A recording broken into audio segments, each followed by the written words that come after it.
Hi అండి, మా ఇంటి మినీ వ్లాగ్ డే 8. ఈ రోజుకి బాబుకి చికెన్ ఫాక్స్ అయ్యి 8 డేస్ అయ్యింది. డాక్టర్ ఇచ్చిన టాబ్లెట్స్ వలన 7 డేస్కే చాలా వరకు బాబుకు తగ్గిపోయింది. ఈ రోజు నేను లేచి ప్రేయర్ చేసుకొని ఫ్రెష్ అయ్యి టిఫిన్కి ఇడ్లీ పెట్టి చట్నీకి కూడా పల్లీలు వేయించుకుంటూ ఒక పక్క బాసన్లు గడిగేసుకున్నా. పెద్ద బాబుకి టిఫిన్ పెట్టి కాలేజీకి పంపించేసా. ఇంకా చిన్న బాబుకి కూడా టిఫిన్ పెట్టాను. నేను నన్ను స్కూల్కి పంపని గొడవ చేస్తుండు. రేపు స్నానం చేయించి పంపిస్తా అని చెప్పాను. కొందరేమో 11 డేస్కి పంపించాలని, కొందరేమో తగ్గితే ఎప్పుడైనా పంపించవచ్చని సలహా ఇచ్చారు. టిఫిన్ తిన్నాక టాబ్లెట్స్ వేసేసాను. మాకు లంచ్ కోసం దోసకాయ అన్నం వండాను.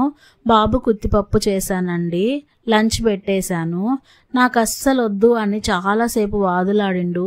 తింటేనే రేపు స్కూల్కి పంపుతానని చెప్పాను. ఇష్టం లేకుండానే తిన్నాడు. మధ్యలో మజ్జిగ కొబ్బరి నీళ్ళు ఇచ్చాను. సాయంత్రానికి యాపాకంతా తీసేసి పక్క బట్టలన్నీ దులిపి మార్చేశాను. ఇంకా యాపాకు కొత్తదేమీ వేయాల్సిన అవసరం లేదని చెప్పారు. ఇంకా సెట్ చేసి కొద్దిసేపు బాబుని చదివించాను. నైట్కి కూడా ఇడ్లీ చట్నీ పెట్టి టాబ్లెట్స్ వేసేసాను. నా రోజైతే ఇలా కంప్లీట్ అయ్యింది. బాబుకు తగ్గిపోయింది. చాలామంది చాలా సలహాలు ఇచ్చారండి, అలా పెట్టండి ఇలా పెట్టండి అని. అలా సలహా ఇచ్చిన ప్రతి ఒక్కరికి థ్యాంక్ యూ. నాలాగా తెలియని వాళ్ళ కోసం ఈ వ్లాగ్ పెట్టాను. నచ్చితే లైక్ చేసి సబ్స్క్రైబ్ చేసుకోండి. ప్రిస్క్రిప్షన్ కూడా యాడ్ చేస్తున్నా, కావలసిన వాళ్ళు వాడుకోండి. Thank you.